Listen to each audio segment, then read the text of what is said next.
Dağılar dünyanı təsdiqiyle, neçə il duş çörək kəsdiyiyle, bir gün üzgöz olur üz yeyir insan. Bəzən kədərmişir bayram aşında, bəzən əngəli var doğru işində. Dilinin ucundan süfrə başında tənə yiyir insan, biz yeyir insan.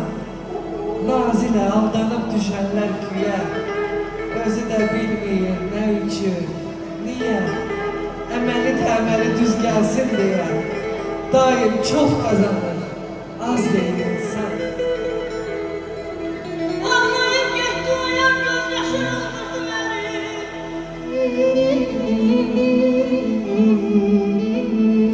Atmadan yandı dilim sanki şərar gəlmiş idi.